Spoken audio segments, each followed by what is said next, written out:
All right. Good afternoon. Good afternoon, my YouTube family. Oh my goodness. I see my Clubhouse family. They are in deep today. Thank y'all for joining me on this Monday afternoon. Today is Monday the 26th. My goodness, I can't believe how fast this year is going by. July 26th. So good afternoon. Good afternoon. If you are following me right here on YouTube, please hit that like button, hit the like button, hit the subscribe, hit that notification, and share. If you are following me in this Clubhouse space, in these Clubhouse streets, hit that ping button, bring some folks into the room, because we are diving in, y'all, to keeping up with Congress. Of course, I come to you Monday, Tuesday, Wednesday, Thursday, 5 p.m. to 5:30 p.m. right here on YouTube. But I also come to you from 5:30 to 6 right here on Clubhouse, y'all. So I am, for those of you who are new to this space, new to this broadcast, I am Tamara Johnson Shealy, candidate for the United States Senate right here in Georgia. For those of you that know my story, this is not my first run, not my second, not my third, not my fourth. This is my fifth consecutive run for office, y'all. This is my second run at the United States Senate. I ran in 2014, 16, and 18 for the Georgia State Senate. Got a firsthand look at how our very own, those of us that are Democrats, and I'll put that in quotes, air quotes, I got a firsthand look at how they play politics, how they pick and choose their candidates. You know, I didn't sit on the bench. I came out of nowhere to them. God sent me, because I didn't choose politics at all. But I saw firsthand in 2018, my third run for the Georgia State Senate, how treacherous your own Democratic Party could be towards you when they saw that this was a winnable race after nurturing the district for for the third election cycle consecutively. A white woman was more electable because the district looks like her, and they thought that she was, you know, she would do what they say.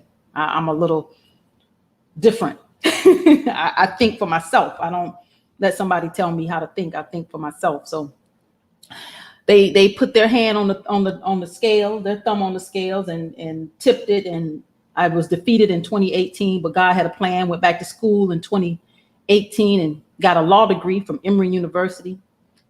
Got back on the campaign trail in 2020, ran for the United States Senate in a special election to replace Kelly Loeffler. Of course, 2020 is a presidential year. Came in sixth place, y'all. We came in sixth place. I didn't come in sixth place. We came in sixth place with a reparations agenda.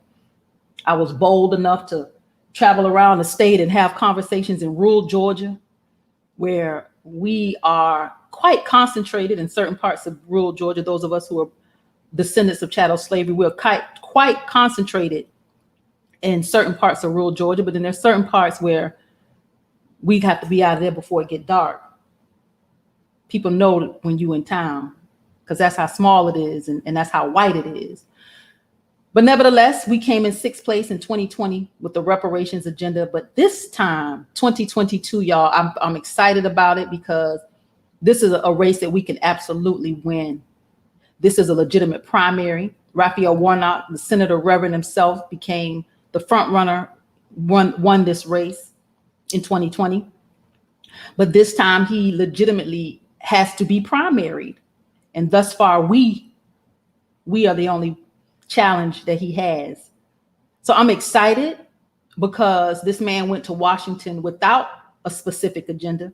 As a matter of fact, he didn't have an agenda on his website until like August, because I saw with my own eyes. He didn't have an agenda until like August. He didn't have to. They'd already thrown millions of dollars behind him. He was already their pick, and the front runner. So he didn't have to do nothing but just show up. So he now sits in Washington with no specific agenda, being manipulated and tossed around, because all you are to everybody is just a vote. You're not there for anybody but those donors that sent you there. But we're going to Washington, y'all. And when we primary him on May 24th of 2022, we've already been asked to debate in October. So we just got an invitation today. They're working out the details. Hopefully it works out. But we could possibly have our first toe to toe with him in this coming October. So we're not playing. He sits in Washington with no specific agenda for Black people. You cannot piece us back together. Humpty Dumpty fell off the wall. You can't piece us back together again. It will take reparations, period. He never advocated for it. He never promised it. So we don't expect him to do anything about it. He has yet, and I should check before I say it today, prior to today, he has yet to put his name on S40, which is the mirror companion bill over in Congress to HR 40. And I'm actually going to check right now just to be sure that I am in the now with the fact that he has yet to put his name. Let's see. I'm checking right now as we speak. Nope. His name is still not there. No specific agenda. Just showed up because he was Black and delivered, y'all. That's such an ugly word. He delivered the Black church to the Democratic Party. Here you go. People that love God, who see reverend in front of your name and respect the church. I love God. I have a high reverence for the church. When I campaigned for the state Senate, I did not go into the churches. The people other candidates thought I was crazy. Like, why would you not go into the churches and campaign? Because I know what the church is. It's a hospital for us who's sick in our spirits. I've been sick in my spirit, so I know what it is. I know that when I'm in there, I just need to be me and God. So I know what the church is, but he has delivered those, I won't say of us, because I think there's many of us listening to the sound of my voice today that I'm gonna get off my soapbox, but I'm gonna get some of this out today. I hold it all in, so just give me a minute. We're gonna do Keeping Up with Congress. But it just breaks my heart to know that he gave the church to the Democratic Party. He had reverend in front of his name, and many Black people in Georgia. This is still the Bible Belt. Very much so, still the Bible Belt. Very entrenched in the word, very much so. And he knew, being a Black man, having reverend in front of your name, and standing in the pulpit of Dr. King. Let's seal it with a deal. Standing in the pulpit of Dr. King. You stood in the shoes of a legend. You knew people would just go along. They didn't have to be convinced. It was symbolism. So he delivered. And I tell you, when we get to that debate stage, Georgia, we don't necessarily debate. They call them forums. But it's gonna be toe to toe. It's gonna be toe to toe. And I'm not gonna let him sit comfortably in the United States Senate. When I drove around, I went to a Medicare for All rally this past Saturday and drove into the city early enough to, get there and get to the rally.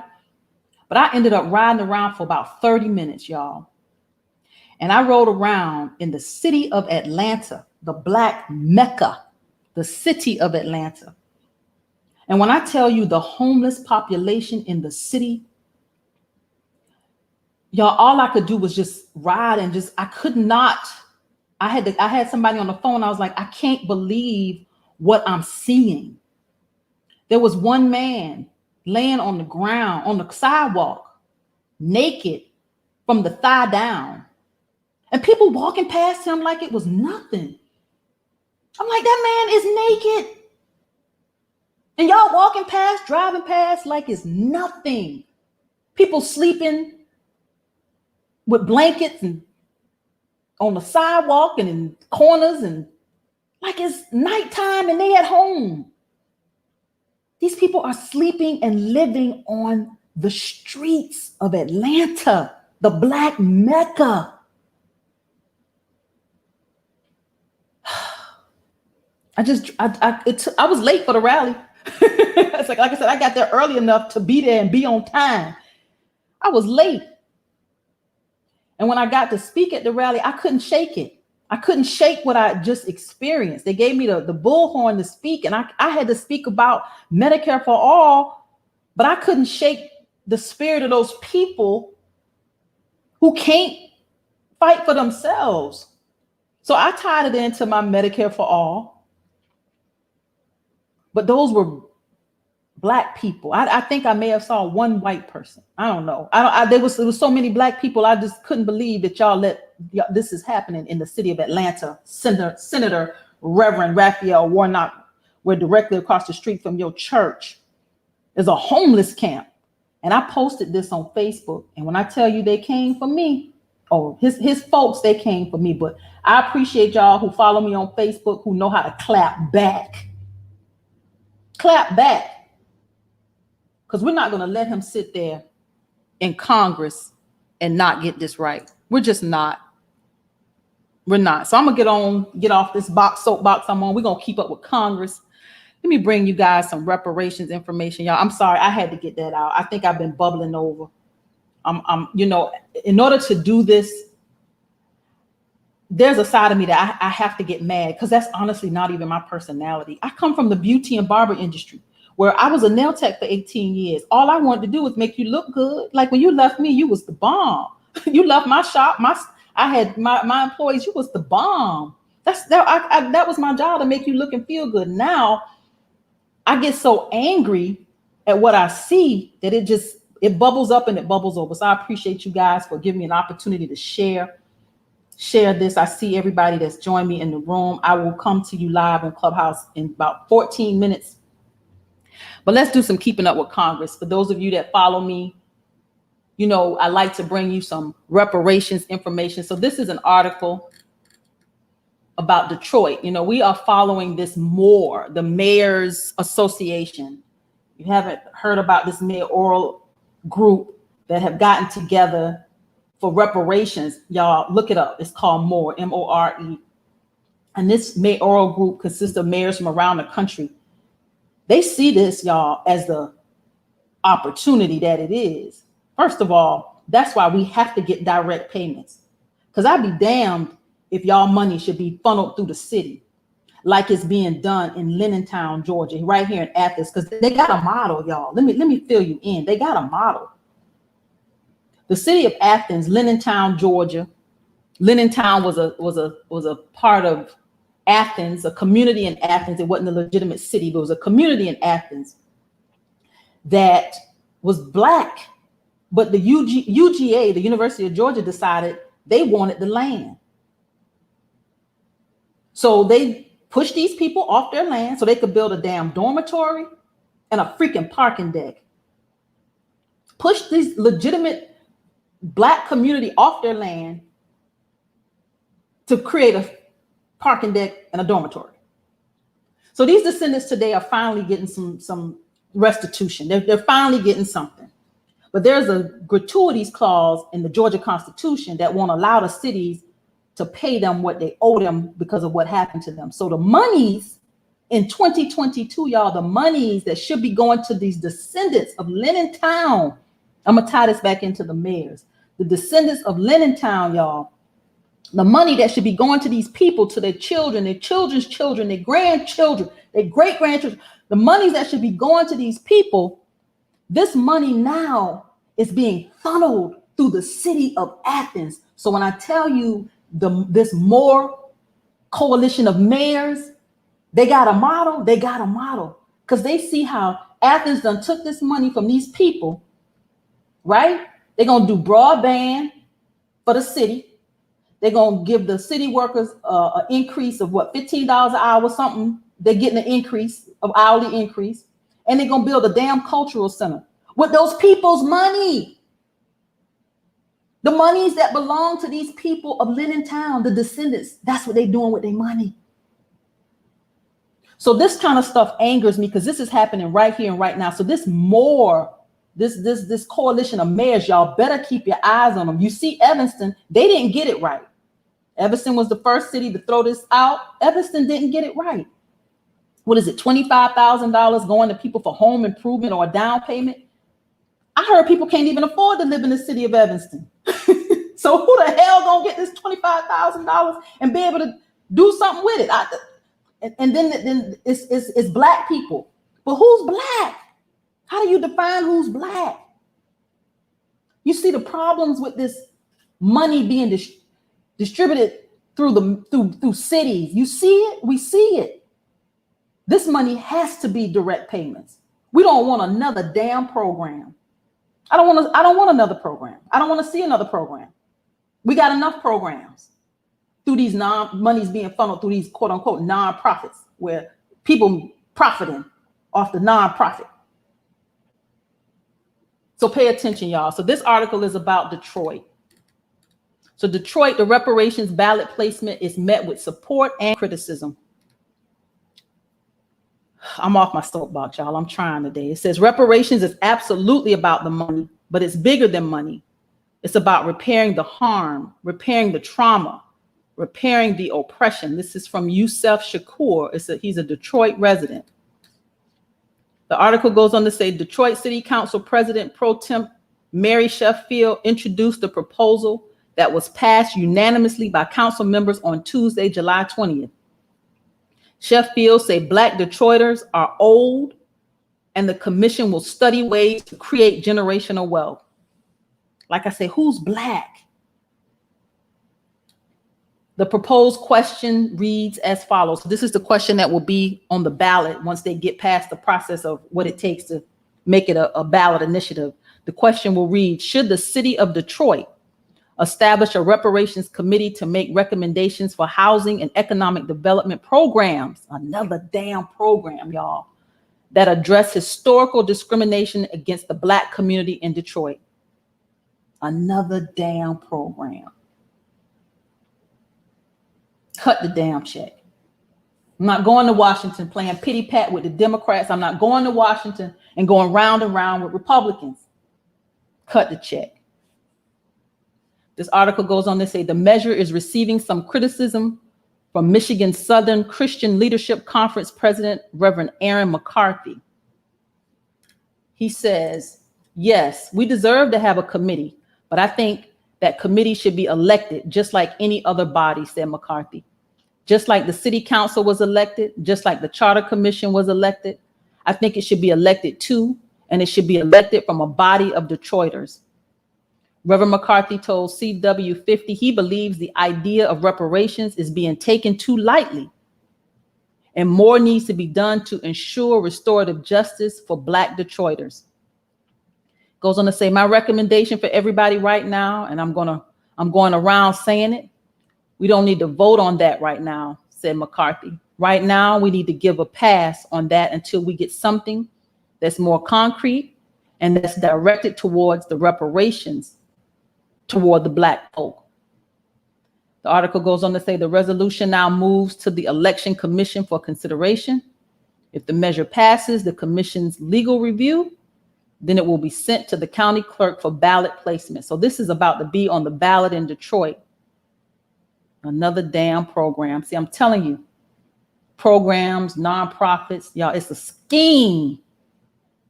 This is exactly why they have to cut the check. This is exactly why monies have to come directly to us.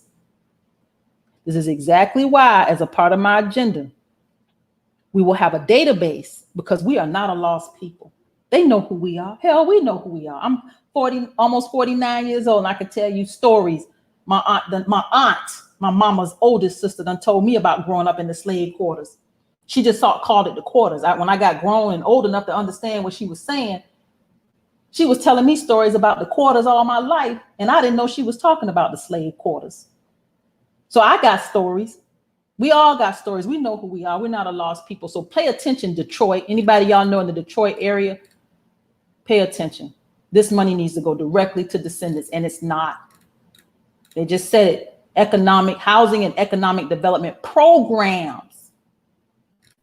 Not another damn program. This is an article about the Japanese American activists that demand reparations for Black Americans. We're gonna give a shout out to our allies. If y'all see me in these clubhouse streets, you see me on social media. Yeah, I like our allies. I love our allies because they love on us. So when you see me navigating a lot of these spaces, y'all, we need support. We won't. When I tell you we won't get reparations alone, we won't. We need our allies. So whoever these Japanese folks are, we're going to tell them thank you. So it says Japanese American activists demand reparations for Black Americans. But see, we want them to get it right. This is where the trickery comes in. We want them to get it right for those of us who are descendants of chattel slavery. But we'll take it because they headed in the right direction. They just ain't got it completely right yet. But we'll take whatever support is coming our way, right? Because the Japanese, they got theirs with these internment camps. They got theirs. So this article goes on to say Los Angeles was one of multiple cities where Japanese Americans were meeting to work on the redress campaign for Black Americans. Now, see, this is where, like I say, that word Black, who's Black? And this is where we got to be mindful. All skin folks ain't kin folks, y'all. All skin folks ain't kin folks. So the article says the goal was the same here as it was in San Jose, Oakland, Portland, St. Paul, Chicago, and Brooklyn. Mail hundreds of letters in support of reparation legislation to top House leaders before Congress enters its August recess. So, you know, Congress goes into a recess in the month of August, y'all. So they're going to be out of pocket. They should be coming to their districts and making their rounds. But nevertheless, they're trying to get these letters to them. So we thank our Japanese allies that are supporting us in this fight. So it says for these volunteers, supporting reparations is a moral imperative, both as humans and as descendants of people who won redress from the U.S. government for false imprisonment during World War II. So this article is a pretty long article, but let me scroll because it was something I wanted to show you about Cam Howard of the National Coalition of Blacks for Reparations in America. So here's where we find part of the issue or the issue.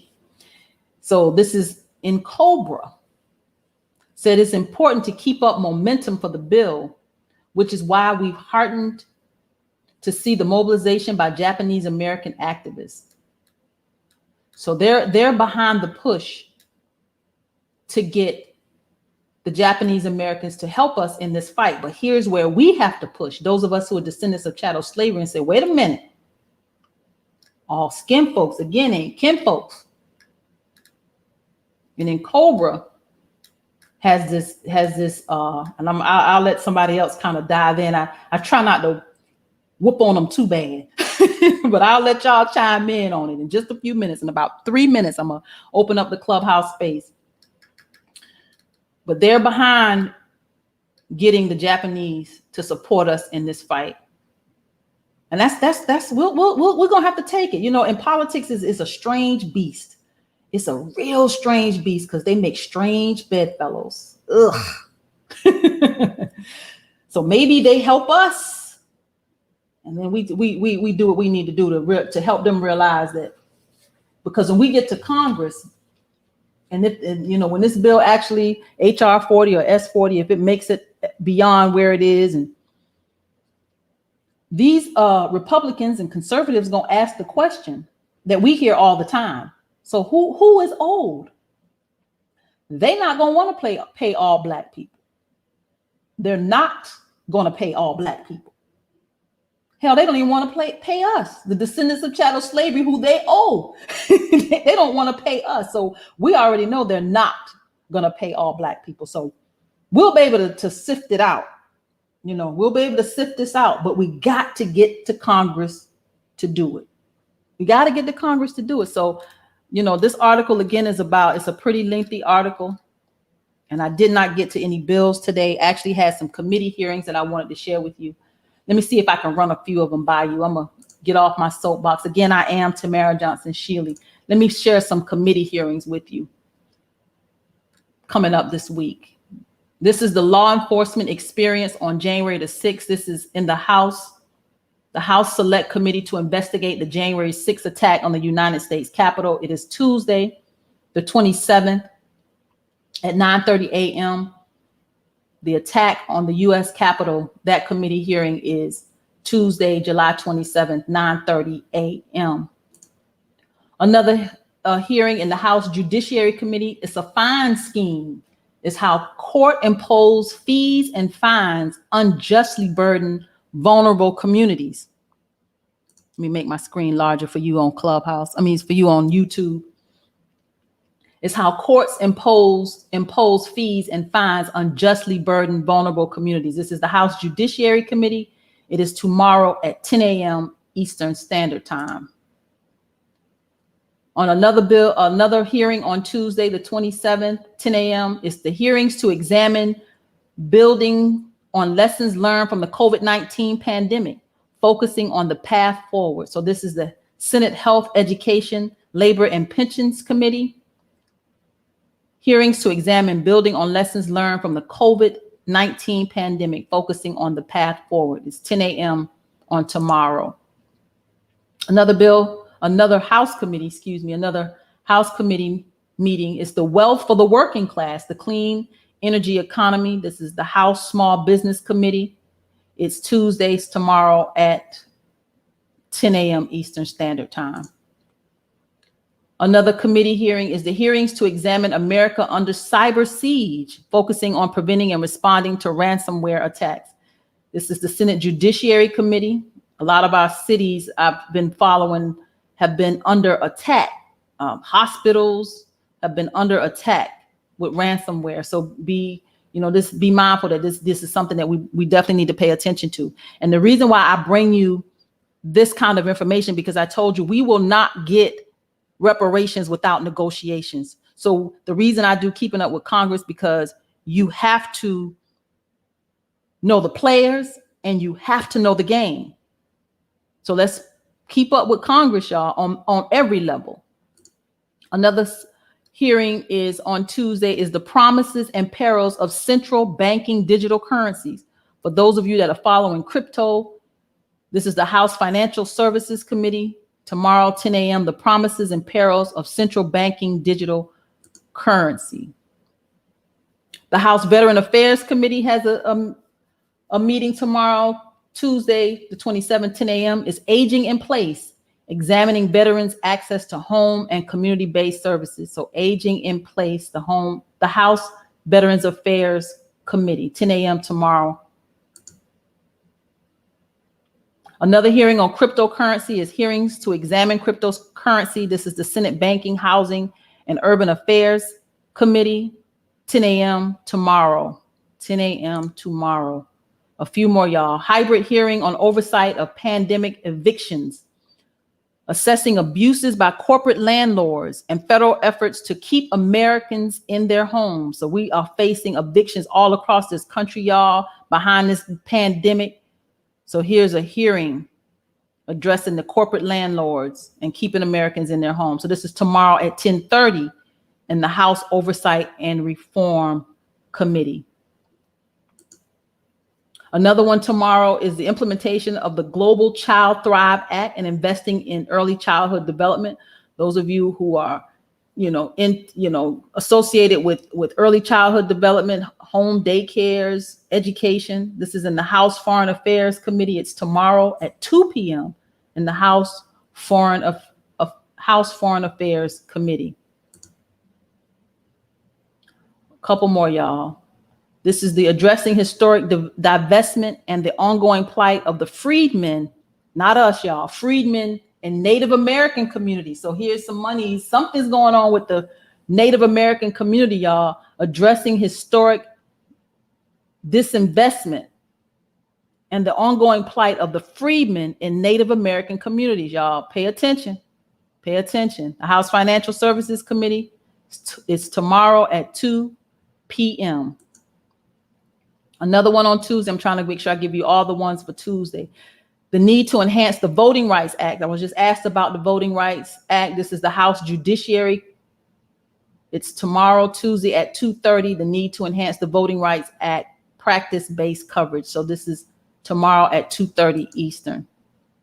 For those of us who are riddled with student loan debt, here it is, y'all. Hearings to examine protecting student loan borrowers and the economy in the upcoming transition. So those of us who are riddled with student loan debt, pay attention, y'all. I'm one of them. Senate Banking, Housing, and Urban Affairs, Tuesday at 3:00 p.m. For those of you who like to eat a little bit of meat, I'm not a big meat eater, but this is the state of the beef supply chain. the shocks, recovery, and the rebuilding. This is the House Agriculture Committee. This is on Wednesday, y'all, at 10 o'clock a.m. So I'm going to stop there. And I am Tamara Johnson Shealy. I just want to say thank you, y'all, for rocking with me, being here, being the wind beneath my wings. I don't do this because I want to. I'm going to tell you, I don't like politics. I do this because God called me to do this. I didn't choose it. I wouldn't have chose it. I didn't come from a political family. I didn't hang around politicos like I hang around them now. I didn't come from this. But I'm here, and this is now, and reparations is on the table, and we're going to get our check. So I am Tamara Johnson Shealy, Clubhouse. I'm coming over there to chop it up with you. But I just want to thank you for following me right here on YouTube. I am Tamara Johnson Shealy. Y'all have a good day. Please go to the website, donate, support. Right now, we got to raise this money. We can't play politics without the money we need to make sure we can play this game. So let's make sure that we go to the website. So thank you, guys. Thank you for joining me here on YouTube. I'm coming over to Clubhouse, everybody. Thank you for tuning in for Keeping Up with Congress. I am Tamara Johnson Shealy, your candidate for the United States Senate. I'm a progressive Democrat that believes that reparations will make America great. It is time that we bridge the divide in this country. Please go to the website. That's tamara4georgia.com. www.tamara, Georgia spelled out.com. Please join me Monday, Tuesday, Wednesday, Thursday, 5 p.m. Eastern Standard Time, right here for Keeping Up with Congress.